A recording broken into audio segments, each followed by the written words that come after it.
कैसा कैसा शेर पाले हैं ये बताइए, कैसा ये शेर है? ये शेर तो देश को लूटने का काम किया है। ये शेर सिर्फ कुछ पूंजीपतियों का शेर है। कैसे दुगुनी होगा? अंबानी अडानी के निगरानी में ये कानून को लाया जा रहा है। किसानों की रोटी को अंबानी अडानी की तिजोरी में बंद करने का ये साजिश है। कैसे दोगुनी होगा आप बताइए?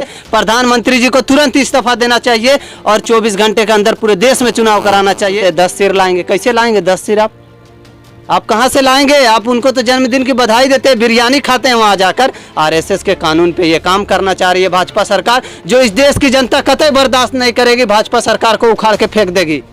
भाई साहब, पूरे देश ने इनको देखा, नरेंद्र मोदी जी को देखा कि जब ये कातिल है, पूरे देश ने देखा, उसके बावजूद आज बना दिया है इसे प्रधानमंत्री। तो क्या मिलेगा? वही मिलेगा। गुजरात का विकास मॉडल बताइए। अभी लाशों की ढेर लगी हुई है, इनके संसदीय क्षेत्र पे लाशों की ढेर लगी है। भाई साहब, आप गुजरात मॉडल की बात कर रहे हैं जहाँ पे गरीबों को दीवार में छिपाया जाता है। बिल्कुल, गुजरात अभी भी गुलाम है। मानसिक रूप से गुजरात को गुलाम किया जा चुका है। अभी आपको मैं बताना चाहता हूँ, गुजरात में अगर कोई नेता प्रेस वार्ता करता है तो उन्हें पुलिस गिरफ्तार कर लेती है। बताइए ये कैसा कानून है गुजरात के अंदर? मोदी को सत्ता से उखाड़ के फेंकेंगे, भाजपा को सत्ता से उखाड़ के फेंकेंगे, तभी यहाँ से जाएंगे। उड़ रहे हैं और माँ अपनी गोद में बच्चे को लेकर जा रही है। जरा उनके लिए भी सोचिए, कितने बुरे दिन लाए हैं इस प्रधानमंत्री ने, जो अपने माँ अपनी बेटे के लिए लाश चिता जलाए रही है। आंदोलन को 5 महीने होने वाले हैं, लगातार आंदोलन चल रहा है, लेकिन दूसरी तरफ पूरे भारत के अंदर कोरोना का प्रकोप इस कदर फैला हुआ है कि अब तो लोगों को हॉस्पिटल्स में ना तो बेड मुहैया करा पा रहे हैं लोग, इतने पेशेंट्स आ रहे हैं, और ना ही ऑक्सीजन की व्यवस्था हो पा रही। कैसे देखते हैं ये सारी चीज़ों को?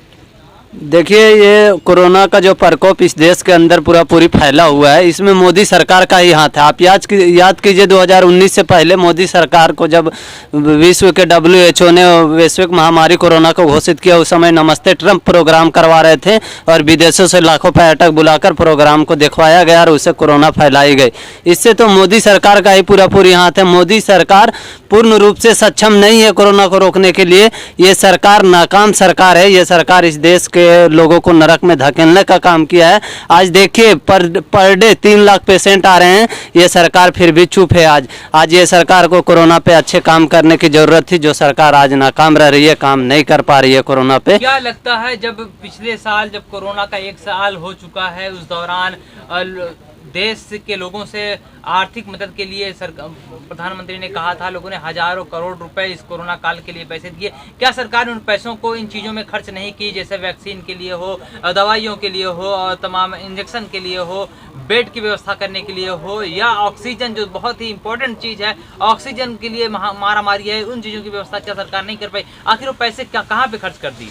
देखिए, PM केयर फंड जो इस देश के आवाम ने PM केयर फंड में पैसे डाले, वो उसमें पता नहीं किसका केयर किया जा रहा है उस फंड से, वो तो पता नहीं है। लेकिन हाँ, यहाँ तक जरूर आया है कि 10,000 मेट्रिक टन ऑक्सीजन को विदेशों में सप्लाई किया जा रहा है, कोरोना वैक्सीन को विदेशों में सप्लाई किया जा रहा है।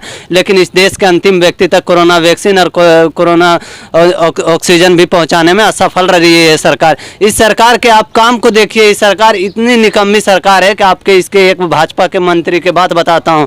भाजपा के मंत्री अपील करते हैं गाजियाबाद के DM से और यूपी के मुख्यमंत्री से कि भाई साहब, मेरे भाई को हॉस्पिटल में बेड दिलवा दीजिए, लेकिन बेड नहीं मिलता है उनको। आप समझ सकते हैं कि आवाम का क्या हाल होगा। जब भाजपा के मंत्री का ये हाल है तो आवाम का क्या हाल होगा। आज मैं आपको बता देना चाहता हूँ, इस कोरोना के आड़ में कुछ पूंजीपतियों को अमीर बनाया गया, और यहाँ पे 44 साल पहले देश का जो हालत था, 1970 से पहले जो हालत थी, वो हालत आज इस देश के अंदर आ चुकी है। आज इस देश की बेरोजगारी ऐसी हो चुकी है, कहना नहीं है। यहाँ पे भूखे मर रहे लोग। ये देश 104 नंबर पर बेरोजगारी में है विश्व में। अभी इससे आगे बांग्लादेश है। ये देश के प्रधानमंत्री जो है वो नाकाम प्रधानमंत्री हैं। ये अभी तक इस देश को आप नाकाम कह रहे हो, कहते हैं लोग मजबूत प्रधानमंत्री हैं, हमने शेर पाला है, शेर पाला तो खर्चा उठाना ही पड़ेगा। कैसा कैसा शेर पाले हैं ये बताइए? कैसा ये शेर है? ये शेर तो देश को लूटने का काम किया है।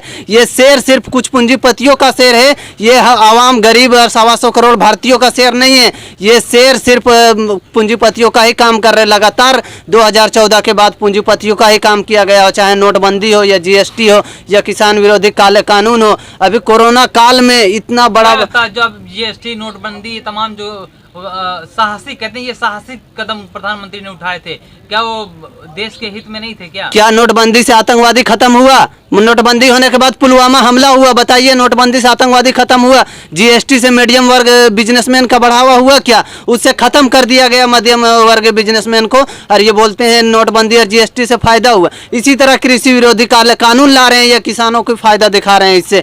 जैसे ही कृषि विरोधी काले कानून लागू हो जाते हैं इस देश के अंदर, किसानों की अर्थव्यवस्था को नरक में धकेल दिया जाएगा, किसानों की जिंदगी को खत्म किया कर दिया जाए। कानून से आपकी आमदनी जो है दोगुनी हो जाएगी।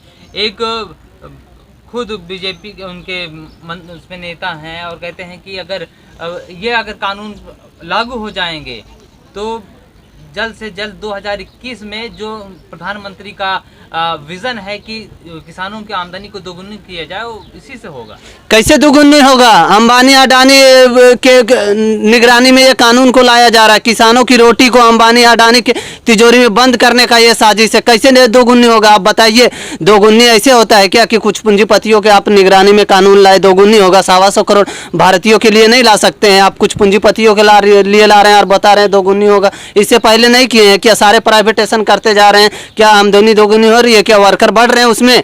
जिन्होंने 2 करोड़ रोजगार हर साल पैदा करने का वादा किया था, क्या हुआ? आज 7 साल हो चुका है, 14 करोड़ रोजगार होना चाहिए था, कहाँ है 14 करोड़ रोजगार? उल्टा 17 करोड़ रोजगार लॉकडाउन के पिछले लॉकडाउन में खाया, इस लॉकडाउन में पता नहीं कितने करोड़ रोजगार खा रखा है इस सरकार ने, जो इस देश को 104 नंबर पर भूखमरी में डाल दिया है। आज मैं आपको बताना चाह रहा हूँ, ये सरकार इतनी निकम्मी है कि आवाम इसको नजर नहीं आ रहे हैं। सिर्फ कुछ पूंजीपति नजर आ रहे हैं और इलेक्शन नजर आ रहे हैं। आप देखे होंगे ये कोरोना काल फैलने के बावजूद देश के गृह मंत्री और भाजपा के बड़े बड़े नेता 22 तारीख तक चुनाव किए पश्चिम बंगाल में। बताइए, जिस जगह पे चुनाव होती है वहाँ पे कोरोना नहीं होती है। इसके हिसाब से प्रधानमंत्री जी को तुरंत इस्तीफा देना चाहिए और 24 घंटे के अंदर पूरे देश में चुनाव कराना चाहिए, ताकि कोरोना देश में खत्म हो जाए और देश का आवाम अंतिम व्यक्ति सुरक्षित हो जाए। क्या आपको लगता है कोरोना ये चुनाव कराने से कोरोना भाग जाएगा क्या? ये भाजपा मानते हैं, भाजपा वाले लोग मान रहे हैं ना, भाजपा वाले लोग तभी तो चुनाव में जा रहे हैं ना। 22 तारीख तक रैलियां करवा रहे हैं। देश के गृह मंत्री इतने मजबूत गृह मंत्री हैं,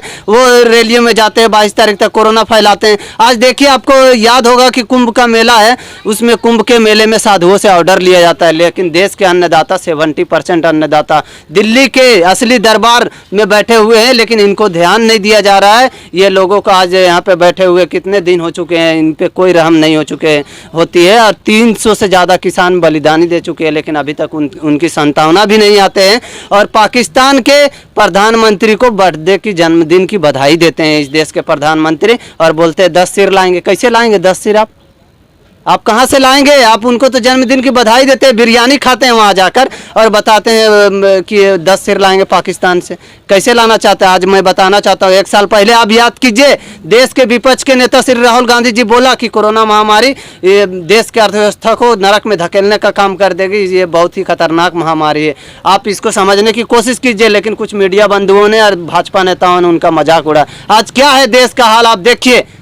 आज विपक्ष को मिटाया गया, लोकतंत्र को मिटाया गया, सारा संवैधानिक संस्थाओं को मिटाया जा रहा है भाजपा सरकार के द्वारा। ये चाहती है आरएसएस मनुवादी विचारधारा वाली यहाँ पे सरकार बैठे और सारे आरएसएस के कानून आए। आरएसएस के कानून पे ये काम करना चाह रही है भाजपा सरकार, जो इस देश की जनता कतई बर्दाश्त नहीं करेगी। भाजपा सरकार को उखाड़ के फेंक देगी। अभी आपने मनुवादी विचारधारा की बात की कि सरकार मनुवादी विचारधारा को लागू करना चाहती है, तो अभी उत्तराखंड के जो सीएम है त्रिवेंद्र रावत तो कहते हैं कि इस देश में जो ऑक्सीजन की भी कमी चल रही है, हमें वैदिक काल की बातें करनी चाहिए, वैदिक काल में जाना चाहिए, जब ऋषि मुनि हजारों साल बिना किसी ऑक्सीजन की जिंदा रह रहे थे। देखिए उनकी बात तो मत कीजिए, वो फटी मानसिकता के इंसान है, वो लेडीजों पे अभद्र टिप्पणी करने वाले इंसान है। कैसे लोगों का आप बात करते हैं? ऐसा लोग भाजपा में है कि कहना ही नहीं है। उनकी बातों की आप सुनिए, उनकी शैलियों को सुनिए, वो इतने गंदे लोग। वो प्रदेश के चीफ मिनिस्टर हैं, उत्तराखंड के चीफ मिनिस्टर हैं, बनाते भी हैं वैसा ही चीफ मिनिस्टर। भाई साहब, पूरे देश ने इनको देखा, नरेंद्र मोदी जी को देखा कि जब ये कातिल है, पूरे देश ने देखा, उसके बावजूद आज बना दिया है इसे प्रधानमंत्री, तो क्या मिलेगा? वही उन्हें तो गुजरात के विकास मॉडल देखकर कैसा गुजरात का विकास मॉडल बताइए। अभी लाशों की ढेर लगी हुई है, इनके संसदीय क्षेत्र पे लाशों की ढेर लगी है भाई साहब। आप गुजरात मॉडल की बात कर रहे हैं जहाँ पे गरीबों को दीवार में छिपाया जाता है, वैसे मॉडल की बात कर रहे हैं क्या आप? गरीबों के लिए वहाँ पे कोई स्थान नहीं है गुजरात में, आप वैसे लोगों की बात कर रहे हैं। क्या बात कर रहे हैं? गुजरात मॉडल क्या है बताइए, उसमें क्या गुजरात मॉडल है? कुछ मॉडल नहीं है, गरीबों को दीवार में छिपाया गया उस गुजरात के अंदर। वो गुजरात मॉडल के नाम पे पूरे देश की सत्ता में राज करने के बाद गुजरात की हालत को देखिए। इतने बुरा हालत है कि आज कोरोना महामारी में 5वें नंबर का देश है, 5वें नंबर का स्टेट है वो स्टेट गुजरात। आज वहाँ के मुख्यमंत्री से प्रधानमंत्री का सफर तय किए, लेकिन उनको दिखाई नहीं दे रहा है। राकेश टिकैत भी जाते हैं गुजरात और कहते हैं हमें गुजरात को आजाद कराना। आखिर किस चीजों से आजाद कराने की बात? बिल्कुल बिल्कुल, गुजरात अभी भी गुलाम है, मानसिक रूप से गुजरात को गुलाम किया जा चुका है। अभी आपको मैं बताना चाहता हूँ, गुजरात में अगर कोई नेता प्रेस वार्ता करता है तो उन्हें पुलिस गिरफ्तार कर लेती है। बताइए ये कैसा कानून है गुजरात के अंदर? अगर गुजरात के आवाम की आवाज़ कोई नहीं बनेगा, अगर गुजरात की आवाम की आवाज़ उठाना चाहता है तो पुलिस उसे तुरंत गिरफ्तार कर लेती है। ये कैसी सरकार है वहाँ पे? गुजरात की आवाम के मानसिकताओं को कैद किया गया है भाजपा के द्वारा, और भाजपा लगातार गुजरात के ऊपर प्रताड़ित करते आ रही है। गुजरात को जल्द ही आज़ाद कराया जाएगा, ये आपको आश्वासन नहीं, विश्वास दिलाना चाहता हूँ। 5 महीने तो हो गए आपको यहाँ पर बैठे हुए, सरकार तो आपसे बातचीत भी नहीं करी, कैसे हल निकलेगा? देखिए ये सरकार के ऊपर है। अगर सरकार 5 महीने में बातचीत नहीं की है, अगले 4 सालों में बातचीत नहीं करेगी तो हम 4 साल नहीं जाएंगे जब तक दिल्ली की सत्ता को खाली करवा के नहीं जाएंगे। मोदी को सत्ता से उखाड़ के फेंकेंगे, भाजपा को सत्ता से उखाड़ के फेंकेंगे, तभी यहाँ से जाएंगे। जो अगला सरकार होगा, जो किसानों की बात करेगा, जो किसानों के दिल पे राज करेगा, वही देश के सत्ता पे राज करेगा। अभी हम लोग जाने वाले नहीं हैं। महामारी फैली हुई है, आपको तो कहते हैं कि भाई चले जाना चाहिए, बाद में आंदोलन हो जाएगा। देखिए महामारी फैली है, हम मानते हैं पूर्ण रूप से कि चलो महामारी फैली है। WHO के गाइडलाइंस को हम लोग यहाँ पे फॉलो कर रहे हैं, मोदी जी के गाइडलाइंस को फॉलो नहीं कर रहे हैं। हम लोग WHO के गाइडलाइंस को फॉलो करके यहाँ पे आंदोलन को शांतिपूर्ण तरीके से कर रहे हैं। आप याद रखिए कि WHO के गाइडलाइंस को हम लोग फॉलो करके इस महामारी को यहाँ पे आने नहीं देंगे। अगर मोदी जी के गाइडलाइंस को फॉलो करना होगा तो मोदी जी के गाइडलाइंस को फॉलो कीजिए, पूरे देश में कोरोना फैलाइए। मोदी जी का कौन सा गाइडलाइंस है? मोदी जी का गाइडलाइंस है कि कुंभ मेला करवाओ, लाखों की भीड़ करवाओ, शादी में 50 लोगों को लाओ और अपनी रैलियां करो, लाखों लोगों को लाओ और कोरोना फैलाओ। बड़े बड़े इवेंट्स प्रोग्राम कराओ और कोरोना फैलाओ। मतलब खुद के लिए अलग कानून और जनता के लिए अलग है क्या? हाँ बिल्कुल, भाजपा सरकार में यहाँ पे 2 कानून है, एक गरीबों की कानून है, एक अमीरों की कानून है। अमीरों की कानून में भाजपा के नेता आ जाते हैं और इनके कुछ पूंजीपति आ जाते हैं, और गरीबों के कानून में आज देखिए क्या हाल है, गरीबों की, देश की आवाम का क्या हाल है। पर डे की भाई साहब 3 लाख पेशेंट आ रहे हैं, 4000 से ऊपर लोग मर रहे हैं, जगह जगह पे बेड नहीं मिल रही है, ऑक्सीजन नहीं मिल रही है, और ये सरकार विदेशों में सप्लाई करवा रही है ऑक्सीजन। वर्ल्ड के पहला देश है भाई साहब ये देश, हिंदुस्तान सबसे ज़्यादा वो ऑक्सीजन निर्यात करता है, ऑक्सीजन पैदा भी करता है। लेकिन आज देखिए ये देश की हालत क्या हो चुकी है। आज देखिए इस ज़मीन पे लोग, यहाँ पे बेड नहीं मिल रहे, एम्बुलेंस में, गाड़ी में जगह नहीं मिल रहे, सड़कों में दम तोड़ रहे हैं, और माँ अपनी गोद में बच्चे को लेकर जा रही है। जरा उनके लिए भी सोचिए, कितने बुरे दिन लाए हैं इस प्रधानमंत्री ने, जो अपने माँ अपनी बेटे के लिए लाश चिता जला रही है। बताइए कितने बुरे दिन है। माँ बेटे से उम्मीद रखती है कि बेटा मुझे कंधा देगा, लेकिन आज माँ को देना पड़ रहा है बेटा को कंधा। इतना बुरे दिन लाया इस प्रधानमंत्री जी ने, बताइए।